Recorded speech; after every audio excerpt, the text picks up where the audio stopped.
Y pongan los teléfonos en silencio. Vamos a comenzar en un momentito la ponencia con Juan Manuel Murúa.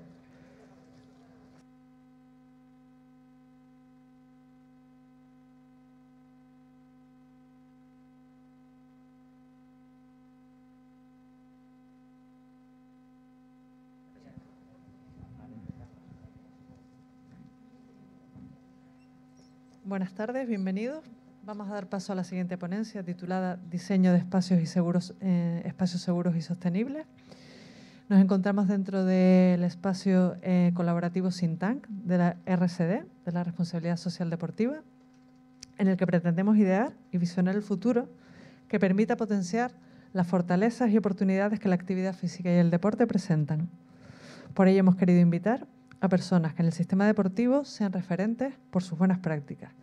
Les hemos invitado a compartir sus experiencias y a pedirles que colaboren en este alucinante proyecto. En este caso, contamos con la presencia de Juan Manuel Murúa, economista, consultor y especializado en desarrollo de ciudades, fundamental para el desarrollo del proceso de responsabilidad social deportiva. Comenzamos, Juanma, gracias.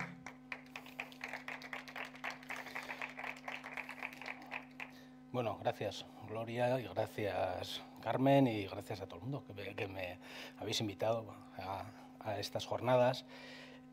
Bueno, perdonadme porque todavía sigo tomando aire, que vengo corriendo, llevo toda la mañana corriendo. Bueno, cuando me plantearon el título, bueno, no sé si eso es.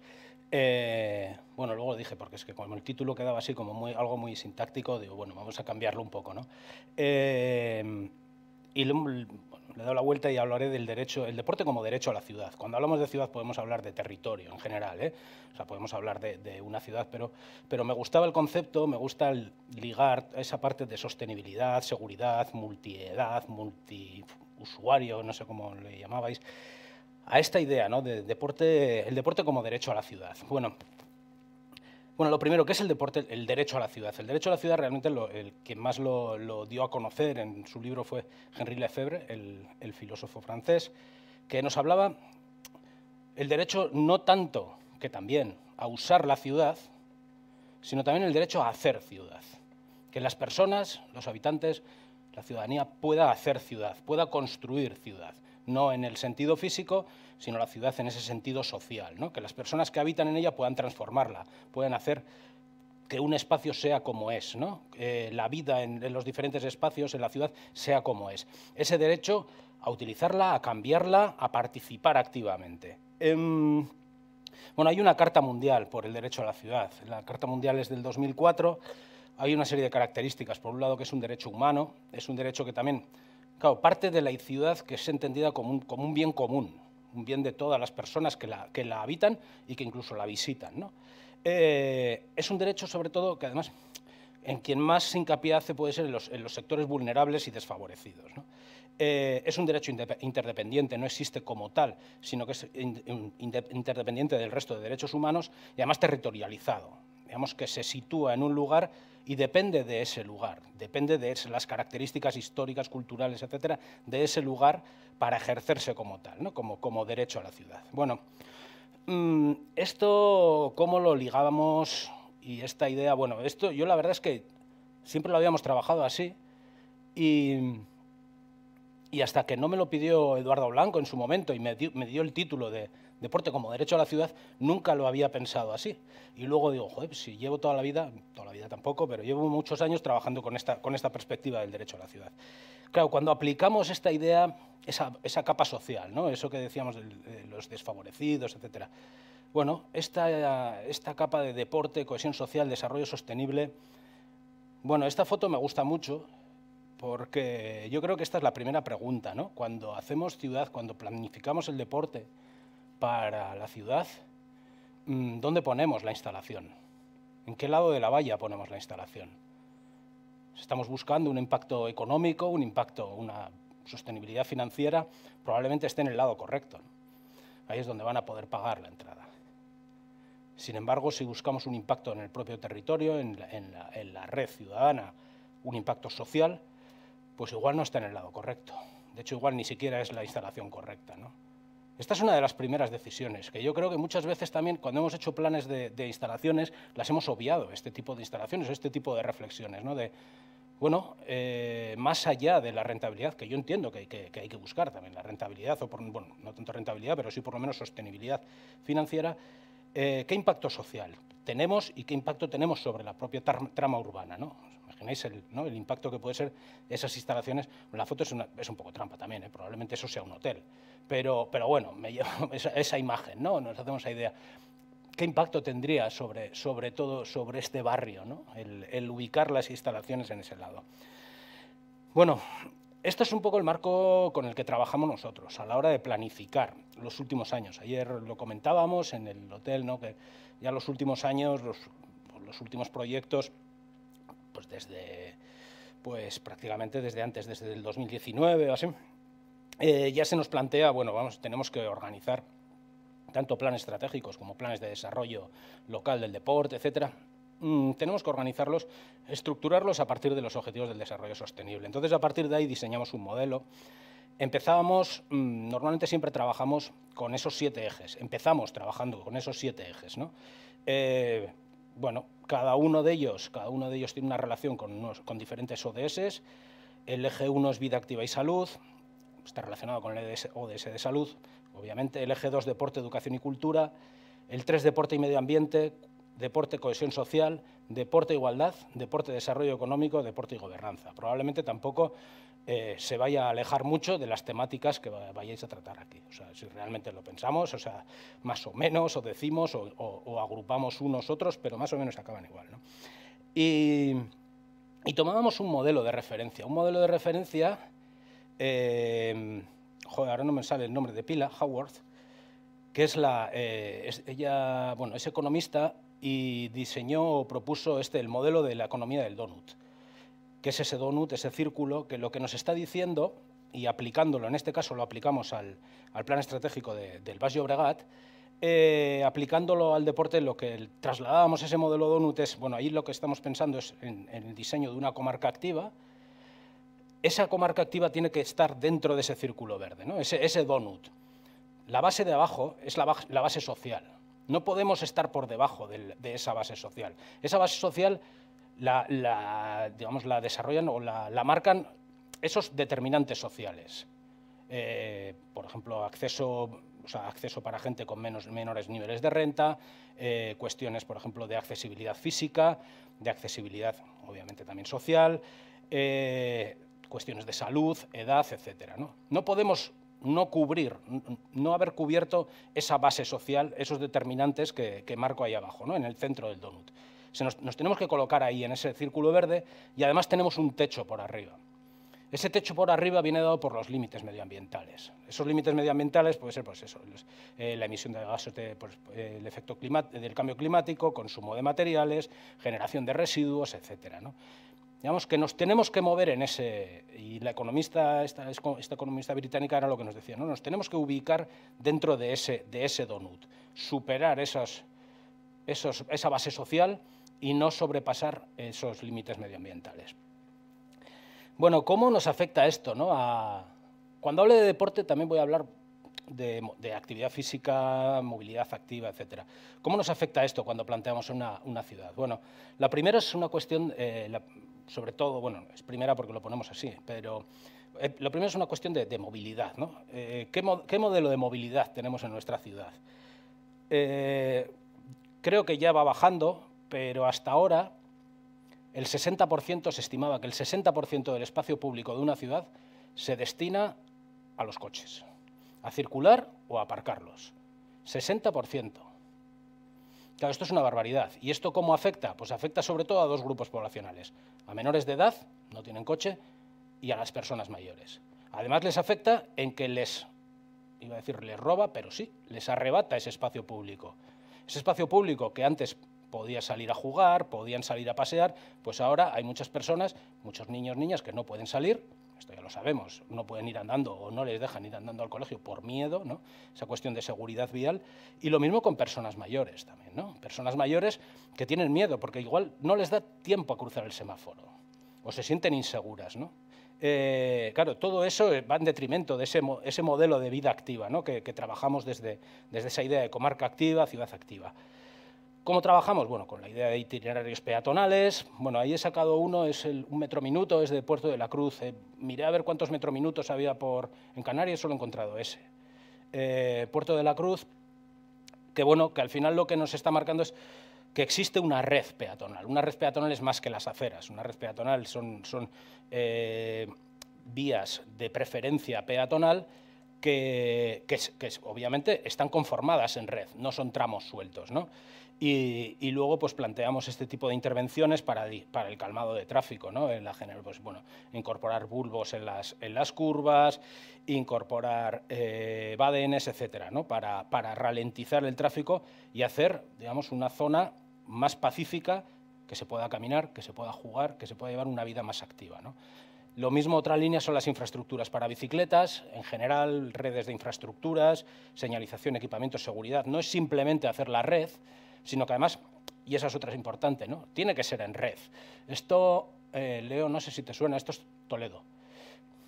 Esto es Toledo, el proyecto Space, que lo hicimos y lo que detectamos, por ejemplo, era que aquí faltaba este tramo, ¿no? O sea, realmente aquí vivía el 25% de la población, esto es el centro, y tenemos ahí ese tramo sin unir.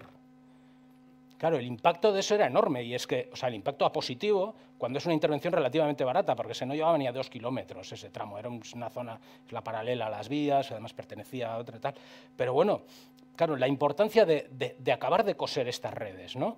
Y luego hay otros elementos de infraestructura, que pueden ser estos túneles, pues es un túnel de Donosti, cómo generamos o cómo aprovechamos estructuras o infraestructuras ya existentes, señalización, zonas de aparcamiento, etcétera, ¿no?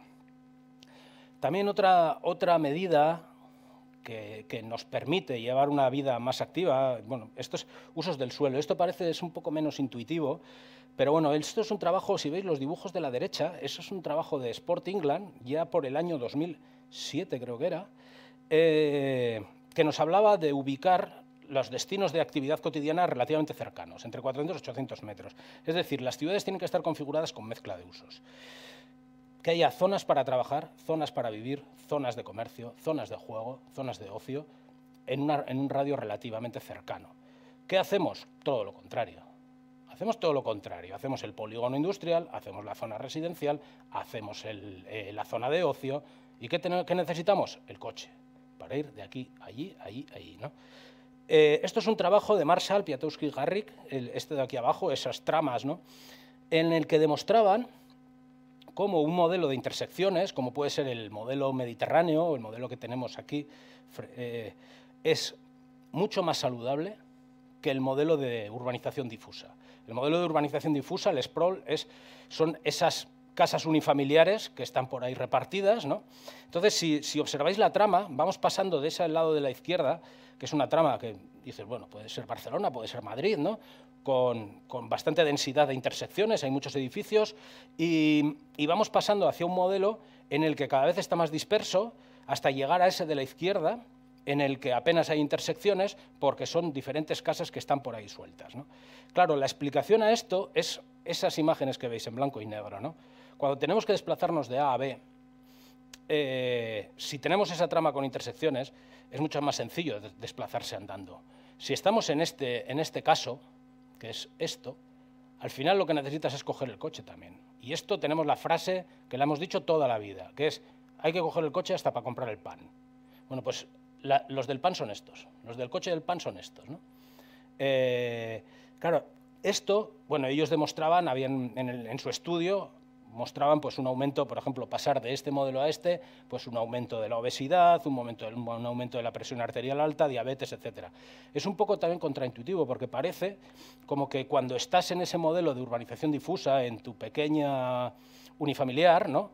Tienes sitio más verde y te apetece salir a correr. Bueno, pues igual a ti sí. En general a la gente, digamos, esa actividad física cotidiana se la reduce, ¿no? Paso a casos concretos y más mundanos, ¿no? Espacios que activan. Bueno, ¿cómo diseñamos espacios que activan? Bueno, estos son intervenciones, presento, pues, podemos intervenir sobre el espacio público, para incentivar en diferentes edades, ¿no? El juego, por ejemplo. Esto es el caso de Irún, una intervención que se hizo. En Irún hicimos un código de urbanismo activo que se incorporaba como anexo al Plan General de Ordenación Urbana, y se incorporaba estas propuestas, ¿no?, de marcas en el suelo. Bueno, se localizó esta plaza, la Plaza Puyana, y en la Plaza Puyana bueno, se hizo un proceso participativo, se contrató a un artista local y se hizo esta intervención, una intervención muy sencilla. Estas son como de urbanismo táctico, que tan de moda se han puesto ahora con el confinamiento, ¿no? Y realmente lo que se produjo fue una revitalización importante en esta plaza, ¿no? Esto es lo mismo, esto ya fue un poco más performance. Esto era en Guecho, era la Semana Europea de la Movilidad, Guecho además era Ciudad Europea del Deporte, y lo que nos pidieron era, bueno, conjugar esos dos temas, deporte, actividad física y movilidad, y calidad del espacio público. Hicimos 21 intervenciones como esta, ¿no? Una intervención en escaleras con una pegatina. Bueno, esto era una plaza a la que había que subir por 2 tramos de escaleras, y hicimos pues una estrategia de punto de decisión, que pues en el ascensor el poner esa señal, ¿no? Tantas escaleras son tantas calorías, para animar a la gente, escaleras a la salud, para animar a la gente que cogiese las escaleras, y luego una intervención ya estética para que la gente no se volviese a acordar, o sea, que se recordase en cuanto se acerca a las escaleras, se acordase de que las escaleras estaban intervenidas, ¿no? Que nos estábamos recordando que hiciesen esa actividad, ¿no? Bueno, a veces también nos pasamos, digamos, yo creo que esto es una cuestión que deberíamos hacer más, ¿no? Más que la intervención directa nuestra, el incentivar a hacer intervenciones. Esto es bastante naif. Esto iba a ser una cosa que íbamos a hacer con unos amigos así, a cambio de unas cervezas en el Congreso Vasco del Deporte, y al final lo que hicimos fue con la Diputación una convocatoria a niñas, niños de entre 8 o de 10 y 12 años, de todo Guipúzcoa. Montamos una página web, una plataforma en la que, bueno, nos pusimos en contacto con todos los centros escolares, con todos los centros de juveniles de los municipios, en la que, utilizando la imagen que teníamos, o el anhelo, lo que nos gustaba era esa imagen de la izquierda, ¿no? Esa intervención, ese hackeo a una señal de prohibido jugar con balones, que le ponga una cesta y la convierta en una canasta. Queríamos hacer ese hackeo, esa reinterpretación del espacio. Diseñamos unas instrucciones muy sencillas, así basadas en IKEA, le pusimos el nombre, Guipúzcoa Active Hacking, una web, una plataforma a la que se enviaban con etiqueta las intervenciones y las fotos de lo que hacían, y por último, bueno, pues recogimos todas esas intervenciones, ¿no? Bueno, esto mismo, cuando lo hicimos en Guipúzcoa, digo, bueno, esto no lo va a hacer ni Dios, o sea, esto ya no lo vuelve a hacer nadie, ¿no? Esto. Bueno, pues en 2020 la Junta de Castilla-La Mancha y lo hizo. El Active Hacking Castilla-La Mancha, ¿no? Y básicamente lo mismo. Aquí sí que nos llamaron en el 20 pues para hacer una pequeña guía y unas instrucciones de cómo organizarlo a nivel municipal, a nivel de centros, y lo mismo. O sea, aquí mi duda que me llega es que, joder, hostia, desde las instituciones tenemos que animar al juego libre. Y bueno, pues igual sí, o por lo menos ahora sí. A veces hay que empujar un poco, ¿no? Bueno, en 2021 lo han vuelto a hacer. Aquí yo 2021 sí que no he participado en nada, pero bueno, ¿cómo animar a que vuelvan a tomar la calle, ¿no? Que vuelvan a utilizarla para el juego. O sea, y a veces es que, pues bueno, pues parece que necesitamos estos incentivos, porque es que si no terminamos con estas situaciones, ¿no? Prohibido jugar a pelota, prohibido jugar con la bici, prohibido la peonza, prohibido bocatas, prohibido todo. Y luego decimos que no saben divertirse, ¿no? Las fotos de la derecha es Alcalá de Henares. Sé que hay más municipios, yo lo que pasa es que este es el primero que lo vi así claro hacer, ¿no? Ese cambio de la señal, de prohibido jugar a juega respetando, ¿no?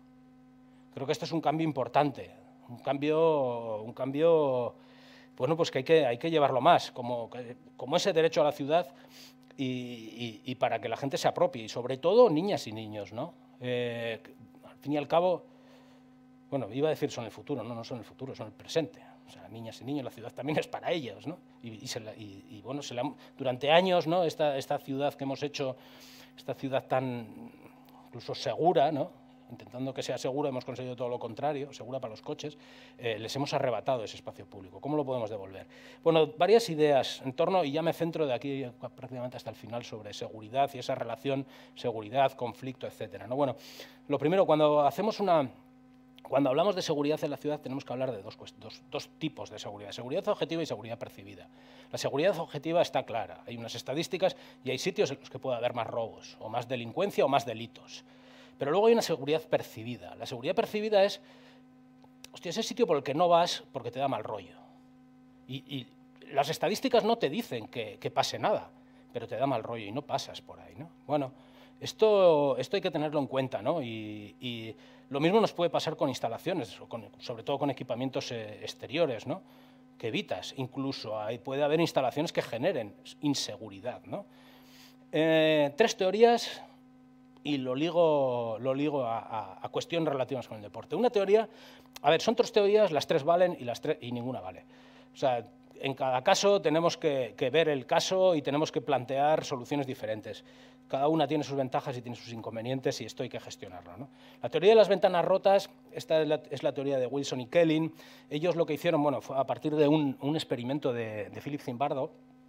Bueno, este hombre, Zimbardo, lo que hizo fue un experimento con un coche que lo dejó aparcado en un barrio pobre, en un barrio rico. En el barrio pobre lo desvalijaron, en el rico seguía igual, hasta que le rompieron una ventana. En cuanto le rompieron una ventana a ese coche, el coche se desmanteló en una semana.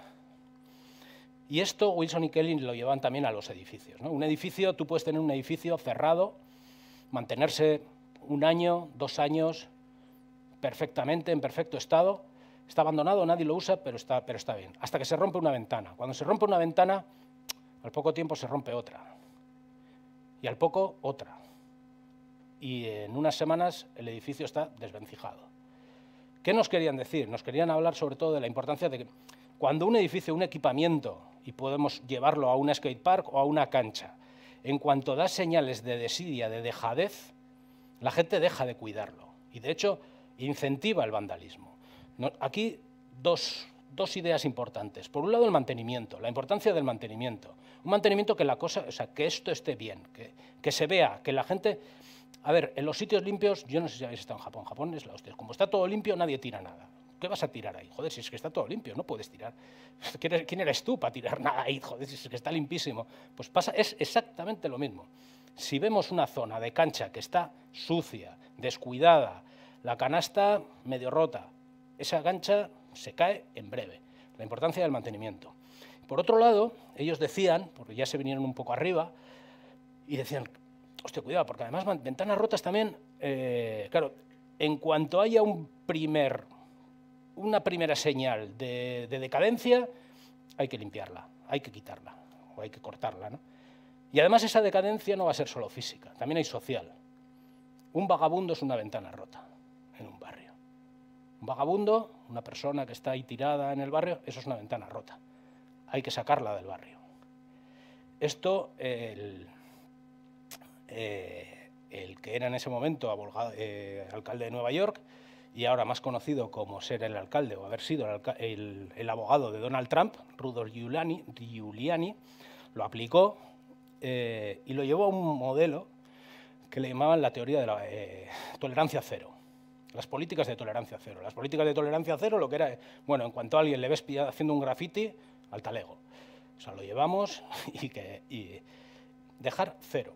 Y claro, en cuanto ves a un vagabundo, también. Estos chavales se están dando cuenta que son ventanas rotas. Esto también es una ventana rota, según Wilson, Kellin y Giuliani, ¿no? Esto en una zona que puede ser, pues eso, un distrito así financiero, el hecho de que haya chavales patinando, pues puede ser una señal de decadencia, ¿no? Bueno, no sé yo si queremos esta ciudad también, ¿no? ¿O dónde está el equilibrio para esto? Estos son también los puntos negativos de todo esto, ¿no? Bueno, hay otra teoría, la teoría del espacio defendible de Oscar Newman. Esta la hemos usado mucho. Está lo que nos dice, Newman lo aplicaba sobre todo a espacios residenciales, pero bueno, ya se ha llevado a otros espacios públicos. Y al final lo que nos dice es que, bueno, para que una persona o unas personas quieran defender, cuidar un espacio, tienen que sentirlo propio, ¿no? ¿Cómo lo van a sentir propio? Bueno, pues digamos, lo que hacemos es sectorizarlo por grupos de población. En este caso, y esto es muy fácil, coges un parque y dices, esta es la zona de los niños, esta es la zona de los mayores, esta es la zona de tal, la zona del skate para los jóvenes, para tal, ¿no? Y lo divides bien, le puedes poner unas vallas, incluso, bueno, no hace falta valla, unos setos o con pintura, ¿no? Puedes hacer un sistema así para diferenciar muy clarito los espacios para que esos jóvenes cuiden esa zona de deslizamiento, por ejemplo, y bueno, y madres, padres, pues cuiden o hagan que se cuide esa zona de infantil. Bueno, claro, esto lo que nos ha llevado además es bueno, nos ha llevado a varias cosas. O sea, por un lado, dices, bien, bueno, tiene su lógica, ¿no? Nos ha llevado también a hacer espacios muy especializados, ¿no? Y definir muy bien, diferenciar muy bien entre funciones. Y decir, bueno, esta es la zona del skate, ya está. La socialización que la hagan por ahí fuera, ¿no? Cuando esto, cuidado, ¿no? Un amigo, Juan, hizo un estudio sobre todas las instalaciones, bueno, todas no, 40 y pico, 50 y pico instalaciones abiertas en Donosti, San Sebastián, y vio más de la mitad de las personas que estaban en esa instalación, en las instalaciones, no habían practicado nunca deporte. Estaban porque era un espacio de socialización. Había gente de su cuadrilla, de su grupo, ¿no? De amigas que podían estar practicando deporte, pero más de la mitad estaban simplemente como espacio de socialización. Cuidado con no acordarnos de los espacios de socialización en estos espacios abiertos, ¿no? Bueno, os traigo una idea que con Juan, el que hizo esa investigación, esta se nos ocurrió en una comida, esta es una chorrada, bueno, pero que resume esto, ¿no? Esto es un frontón. El frontón, si conocéis, el frontón, pelota vasca, probablemente es uno de los espacios más referente en un pueblo vasco, en cualquier pueblo, ¿no? El frontón, junto con la iglesia, con el ayuntamiento, conforma la plaza del pueblo. Entonces, el frontón es, dentro de su sencillez arquitectónica, o sea, es el gran espacio de referencia, es más que la iglesia y más que el ayuntamiento. El ayuntamiento, al final, simboliza ese poder público, ese poder político, la iglesia ese poder religioso, ¿no? Y el frontón es el capital social. El frontón es donde ocurren las cosas. Se juega pelota, pero también se hacen las ferias, hay gente que se casa, yo he visto bodas en frontón, se hace el mercadillo, digamos, se hacen los concursos de baile, se hace el baile de los domingos, ¿no? O se hacía, ¿no? El frontón es el gran espacio social de nuestros pueblos, ¿no? Hasta que llegamos los gestores deportivos. Entonces, los gestores deportivos lo que dijimos es que eso era un desastre, porque no nos gusta el desastre, no nos gusta el desorden, tenemos que gestionarlo todo muy bien y muy clarito, ¿no? Y dijimos, hostia, es que esto es una instalación deportiva. Entonces, lo que hicimos fue reivindicar nuestra instalación deportiva y cogimos y los pintamos de verde. Entonces, pueblos maravillosos, frontones de piedra fantástica, en muchos pueblos se vieron tapadas, ¿no? por capas y capas de pintura verde, que en principio era para que las pelotas se viesen en las retransmisiones televisivas, en pueblos donde jamás iba a ir la tele a grabar un partido, ¿no? Pero todos tenían que estar de verde, eso es lo primero. Luego ya para gestionarlo mejor, para que no entrasen elementos de fuera, que la gente que estuviese jugando no tuviese problemas con cosas que le entraban dentro, le pusimos una valla. Y luego ya, joder, pues dices, bueno, pues ya que tiene valla, pues ya vamos a poner un sistema de reservas, de horas, que la gente pueda reservar horas. Ya para controlar bien las reservas, casi le vamos a poner también un sistema de abonos y le ponemos un tornito, así un torno guay, porque así ya tenemos controladas cuántas entradas hay, ¿no? Y cuánta gente entra, cuánta gente sale. Los niños de 6 años que antes iban a jugar a pelota, pues ya reservarán hora, como hacen en todos lados, ¿no? Y al final lo que conseguimos con estas medidas de gestión tan eficaces y tan eficientes, ¿no? Con el frontón, acabamos convirtiéndolo en un front-off. Terminamos apagando el frontón. Yo no quito que tenga que haber frontones así, no quito que los tenga que haber, pero hemos apagado muchos, hemos apagado demasiados frontones, ¿no? Y con toda la buena voluntad del mundo, con toda la buena voluntad del mundo, seguro, para una mejor gestión, etcétera, ¿no? Bueno, espacio defendible, así sí que lo defiendes. Luego hay otra teoría, los ojos de la calle, ¿no? De Jane Jacobs. Jane Jacobs, esta urbanista neoyorquina, al final, bueno, tuvo una gran lucha en contra del modelo de urbanización clásico, de grandes infraestructuras, etcétera, Y ella lo que nos decía respecto a la seguridad, ¿no?, es la importancia del papel de la comunidad. El hecho de que haya gente que nos vea, eso es lo que nos da seguridad. Cuando vamos por un sitio, el hecho de que sabemos que hay gente que nos está viendo. Sabemos que si me pasa algo, alguien nos ve, ¿no? El papel de las personas, el papel de que haya gente, o el hecho de que haya gente de diferentes edades, que haya esa mezcla de personas y que además nos pueda ver, ¿no? Si lo veis, bueno, obviamente, no voy a hacer la pregunta porque sé la respuesta, o sea, obviamente nos gusta más pasear por la calle de la izquierda que de la derecha, ¿no? Claro, hay más gente, hay más vida, etcétera, ¿no? Hay mezcla de gente, está ese grupo de artistas, hay jóvenes, hay mayores, etcétera. Esta de la derecha, esto es Pamplona, al lado de la estación, y yo es que cada vez que la veo, digo, claro, es que al que se le ocurrió esto, decía, joder, cumplía los estándares, ¿no? Es peatonal, tiene carril bici, pero claro, una escala absolutamente no humana, esto no es una escala humana, o sea, ves fachada y fachada y fachada, toda igual, todo en contra de lo que nos recomiendan a la hora de hablar de escala humana. Tampoco tienes vida en esos bajos, ¿no? Bueno, ahí no hay espacio para meter comercio, etcétera, ¿no? La importancia de esto, ¿no?, de que haya ese comercio, de que haya esos locales y de dejar espacios para vivir, ¿no? Bueno, relacionado con Ana, es que con la mascarilla, Ana, esta te va a molar. Bueno, estos son 3 ciudades, Bilbao, Maya y Ermua. Bilbao, bueno, lo que hemos hecho fue, bueno, llegamos a un acuerdo con redes sociales para hacer una descarga de las trazas, de por dónde corren. Los hombres, las mujeres, sabemos a qué hora corren, a las mañanas, a las tardes, qué mes se corre más, menos. Septiembre es el mes de las buenas intenciones, sube muchísimo la estadística. No sé qué tal os va octubre, qué tal os ha ido octubre y noviembre, pero nos interesaba sobre todo esto, ¿no? La diferencia de por dónde corren hombres y mujeres. Arriba mujeres, abajo hombres. Bilbao, Maya y la que más canta es Ermua, ¿no? Bueno, ¿esto por qué? ¿Y esto qué nos lleva a reflexionar? Llevamos mucho tiempo hablando de la importancia del periurbano, ¿no?, de esas zonas naturales o zonas abiertas que rodean o bordean nuestra ciudad, la importancia de esa zona para el deporte, y yo después de esto digo, hostia, igual pero es la importancia para los tíos. Bilbao se ve, obviamente, está la zona de la ría, que más o menos, bueno, tanto hombres como mujeres lo utilizan mucho, pero según te vas alejando de la zona urbanizada, las mujeres empiezan a, no voy a decir las mujeres no desaparecen, sino las trazas de las mujeres, digamos, por ahí empiezan a no ir, ¿no? En Maya, en esta del centro, nos pasaba lo mismo, hay varios ejes que ves que no van por ahí,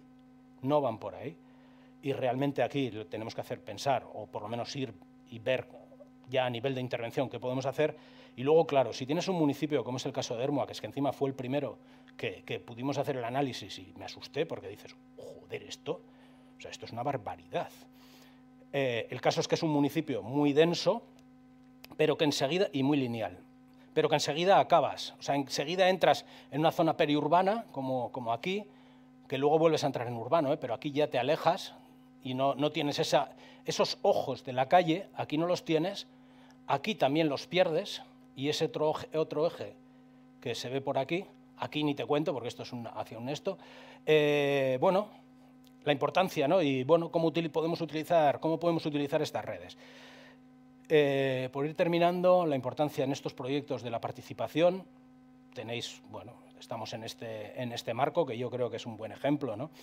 Y cómo tenemos o necesitamos desarrollar herramientas y metodologías que lleven, digamos, las decisiones o que faciliten las decisiones o por lo menos la participación de la ciudadanía. En este caso, por ejemplo, era una selección de alternativas de inversión en instalaciones deportivas y lo que hicimos, bueno, un proceso bastante complejo previo y tal, pero al final terminamos haciendo un monopoly y dando un presupuesto a la gente para que pudiese comprar las instalaciones. Y es cuando la gente se da cuenta, porque claro, tú si le dices qué instalación quieres, queremos todas. Pero cuando le dices solo tienes 6 millones y cómpratelas y se te acaba el dinero, ya es cuando empiezan a haber problemas y te empiezan a pedir 1 millón más. ¿Cómo incorporamos la participación infantil? tenemos que incorporarla. En este caso es también el plan estratégico de las artes y incluíamos dinámicas con niñas y niños, porque nos ofrecen otra vista y otras problemáticas que se nos escapan. Realmente se nos escapan. Si siempre estamos pensando soluciones los mismos, solo se nos ocurren las mismas, o sea, en los problemas solo pensamos nosotros, siempre se nos ocurren las mismas soluciones, ¿no?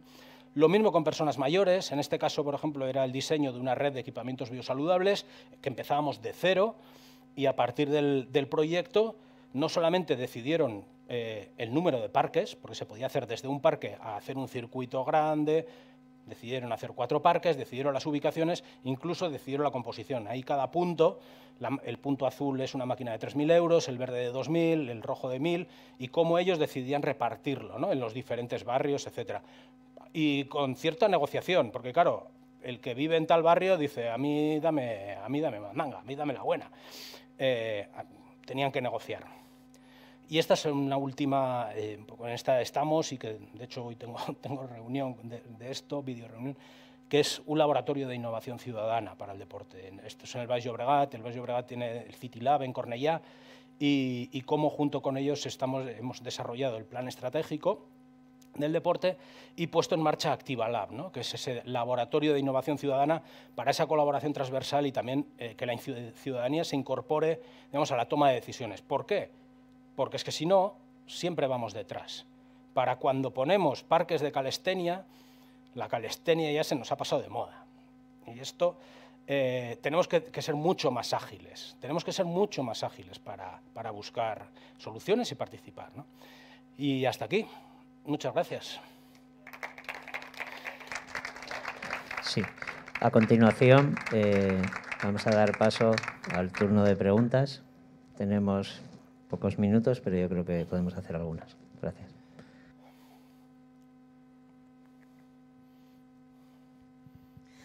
Gracias. Gracias, Juanma. Siempre es un placer escucharte, ¿no? Mi duda era, porque realmente nosotros ahora estamos en este proceso de cómo abrirnos a la participación ciudadana desde el minuto 1 para que participen en el diseño, y justo ahora mismo estamos además con un programa muy ilusionante donde hemos aplicado o intentamos aplicar este concepto. En este último proyecto que comentas, ¿cómo seleccionan, ¿no?, cómo participa? Porque no toda la ciudadanía puede participar en ese proceso, es decir, lo hacen a través de las asociaciones de vecinos, ¿cómo hacen ustedes para tener ahí un grupo que representa a la ciudadanía, ¿no? Sí. Bueno, en este caso se hizo en varios pasos. Bueno, en un primer paso lo que hicimos, bueno, ir expandiendo, básicamente. Teníamos un grupo de gente que conocía, o sea, que conocía bien todo el ecosistema. Es una comarca amplia, no me acuerdo cuántos son, 30 y pico municipios. Y estas personas sí que les planteamos esos 7 ejes sobre los que íbamos a trabajar. Hicimos un taller, digamos, un laboratorio sobre cada uno de los ejes, y esas personas propusieron. Y con ellos, con todas esas personas que habían salido de ahí, hicimos otra jornada, que fue la de identificación del ecosistema. Y entre todas esas personas decidieron más personas. Ahí empezaron a salir mucha gente. También entre jóvenes, pues por ejemplo, solíamos plantear, bueno, pues por ejemplo, decíamos, claro, nos interesa más respecto a los clubes, ¿no? Era un caso que salía, decían, nos interesa más el monitor o la monitora de 17 años que el presidente. Así. Esto no se lo puedes decir al presidente. Entonces, bueno, claro, ¿cómo podemos llegar a toda esta gente? Realmente yo todo el proceso de identificación, no sé si identificación o redada, yo no estuve. Nos apoyamos mucho en el laboratorio, en el City Lab, y en la red de laboratorios que ya tienen, porque claro, tienen mucha experiencia en llevar este tipo de dinámicas a diferentes grupos. Incluso dinámicas, yo qué sé, pues por ejemplo de tecnologías, conocimiento STEAM, llevarlo a niñas, niños de institutos. Bueno, pues como tenían ese conocimiento, nosotros nos apoyamos mucho en esa gente. Yo creo que si tenéis ese proceso, sí que tenéis que hacer una primera fase importante de identificación, pero no intentar ir hasta el final, sino de ver cómo podemos expandirlo para poder llegar a todo ese grupo. Luego lo que te pasa es que, claro, luego tienes que montar talleres talleres, sesiones, etcétera, y luego viene quien viene. Bueno, a mí me queda todavía por ver el laboratorio ActivaLab cómo va a funcionar ya desligado del plan, porque sobre todo yo he llegado del plan, pero bueno, esa es por lo menos es la línea de trabajo. No sé hasta dónde la llevaremos, o la llevarán.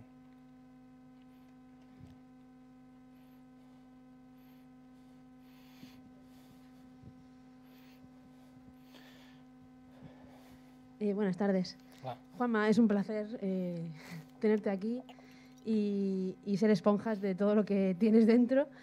Y bueno, por mi parte, yo que vengo de una isla pequeña de Lanzarote, nos pasa eso, en mi propio bloque de edificios horrible, en el medio hay un espacio enorme donde hay 80 carteles que ponen no puedes hacer nada, los niños no pueden jugar, no puedes patinar, no puedes hacer absolutamente nada.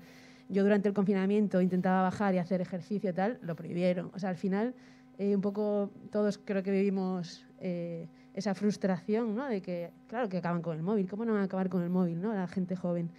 Entonces, después también, claro, cuando viajas, o sea, vas a diferentes espacios donde ves que las cosas se hacen, no digo que se hagan mal aquí, estamos en el proceso, ¿no? Pero que podemos mejorar muchísimo. Entonces, por ejemplo, en Lanzarote nos faltan muchos espacios para compartir, jugar al básquet, jugar a lo que sea, en espacios públicos que están totalmente infravalorados y sin usar. Cuando planteas la idea de intervenir, resulta que surge patrimonio porque no se puede tocar, no sé qué, porque no sé cuánto. La autoridad, quieres tirarte al agua a hacer apnea, hay un cartel enorme que pone prohibido el acceso a toda persona ajena al puerto, no sé qué, no sé cuánto. Entonces, ese problema que estamos un poco atajando todos desde este proceso tan importante, ¿no? Que es el RSD Canarias, y tú que ya lo has vivido, ¿qué nos recomiendas o cómo podemos, pues no sé, atajar este duro camino? Ya. Gracias. Vale. Hombre, ahí yo tengo el recuerdo, sobre todo en los primeros proyectos, cuando empezábamos a hablar, pues, por ejemplo, Irún, ¿no? Cuando hicimos el código urbano, que tener la sensación, le decía Iñaki, que bueno, nos conocíamos desde hacía tiempo, y tener la sensación de hacer de traductor entre urbanismo, deporte, urbanismo, básicamente. Porque no, es casi como que nos entendemos, sabemos, o sea, nos entendemos las palabras, pero no los códigos, ¿no? Muchas veces tenemos ese problema. Allí, por suerte, nos encontramos con gente, bueno, en este caso era Nayara la responsable, era la responsable de urbanismo del municipio y estaba desarrollando una idea de municipio para las personas muy potente y esto la encajaba bien. Al principio no entendía muy bien, no te creas, porque claro, esto, hostia, contarle al de urbanismo esto, no, es para que la gente sea más activa, pues que se ponga el chándal y salga a correr. Pero claro, ya cuando vas llevando propuestas concretas, va viendo ideas que encajan muy bien con otros proyectos, yo creo que va calando. Por experiencia, normalmente lo que intentamos es coserlo muy bien a otros planes existentes. Agenda 2030 puede ser, en este momento sobre todo estamos trabajando con el deporte, con la agenda urbana. Ahora mismo, hoy a la mañana he tenido una videoreunión de eso y hemos hecho todo el deporte, lo hemos articulado a partir de la agenda urbana de la ciudad. Creo que tenemos que buscar esos espacios de encuentro. Yo por lo menos lo llevo así. Te digo, de los casos aquí, por ejemplo, Ermua, por ejemplo, es ese, el de la agenda urbana, el otro de Maya de Portugal, que lo tenemos también ahora abierto. Ahí tienen ellos una estrategia de ciudad y lo que estamos haciendo con el plan estratégico es coserla a la estrategia de ciudad. Creo que a veces hemos pecado de nuestro plan, ¿no? Pero bueno, nosotros y cualquier área, vamos con nuestro plan de deportes y ya está, ¿no? Esto es deporte, no, tenemos que coserlo. Yo la experiencia, sobre todo, donde más se está absorbiendo o más más receptivas pueden estar para este tipo de intervenciones o de actuaciones, es cuando nosotros hemos ido también un poco en esa línea de, ¿qué estás haciendo? Y desde mi punto de vista, ¿cómo lo podemos? Pero es que eso, no conozco tampoco el caso o sea, pero más o menos va por ahí, O sea, cógete todas las estrategias que pueda haber en la isla, sobre todo las importantes, probablemente 20, 30 tengas que ir, y ver cómo llevas y cómo justificas a partir de ahí, ¿no? Última pregunta, por favor. Hola, Juanma. Hola. Encantada, un placer. Se me ocurre preguntarte si volverías o contemplarías la posibilidad de que, ya que tenemos pocos espacios en las ciudades, en los barrios, ¿qué pasa con las canchas de los centros educativos? Esos espacios que se pasan toda la tarde cerrados, fines de semana cerrados, o abandonamos ya del todo esa colaboración, deporte, educación, centros educativos públicos que pagamos todos, que están cerrados y que podrían ser perfectamente un espacio para... mi caso, y acabo, vivo justo frente a un instituto. Tengo una niña de 12 años, no la dejo ir sola al colegio y me encantaría poder asomarme a la ventana y verla jugar en la cancha del instituto de enfrente de mi casa. Y no puedo porque está cerrado. Y como ella, todos los amiguitos del barrio que no tienen un espacio donde jugar. ¿Abandonamos esa idea ya? ¿O puede ser una línea, o puede ser un reto, un desafío para nuestro colectivo de cara a recuperar esos espacios? Gracias. Vale. Esta es la eterna, ¿eh? O sea, esta discusión... A ver, hay sitios que lo han arreglado bastante bien. Lo han arreglado bastante bien, un poco también en ese nivel de diálogo. De hecho, yo ahora, pues en el Baix Llobregat, uno de los casos, uno de los municipios llevaba varios años que toda la inversión en instalaciones, quitando mantenimiento y tal, la estaba haciendo en centros deportivos, o sea, en centros educativos. Eso es un buen primer paso, para que te los dejen abrir. De hecho, nosotros hemos llegado ya al punto en el que ya eso lo damos por supuesto. Y cómo hacerlo tiene su complicación, porque al final tienes cuestión de seguridad, las tres claves al final de seguridad también en el nivel de seguros y mantenimiento, ¿no? Y limpieza, perdón. Son un poco esas las claves que tenemos que manejar cuando, o sea, cómo aseguramos eso al centro para que podamos utilizarlo. Quitado eso, y ya ahora ya es cuando ya agua fría, ¿no?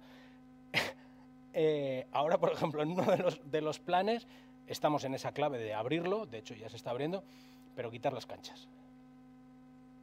Vale. Sí, para hacer patios más inclusivos. Así, o sea, esta ya va a ser un poquito más complicada, pero bueno, entendemos también que es el próximo paso. Ya hay canchas suficientes, claro, es otra problemática también, cada sitio tiene su problemática, pero dices, coño, pues joder, ¿por qué cancha? O sea, ¿por qué no puede ser otro espacio de juego? ¿Por qué no puede ser otro espacio para hacer yo qué sé qué? Bueno, esa era la de agua fría. Lo de abrirla, sí, al final esas nos salen casi todas. Y es sobre todo eso, plantear esas problemáticas, como nos pasaba en un municipio, que estaba el concejal R con un colegio de que lo abriesen las canchas. Uno porque tiene muchas, pero claro, resulta que es el único privado de todo el pueblo. Y dices, coño, empieza con el público, ¿no? O sea, empieza por el público y luego ya conseguirás abrir el privado, ¿no? O sea, pero bueno, yo creo que hay también cada caso. Yo seguiría luchando, ¿eh?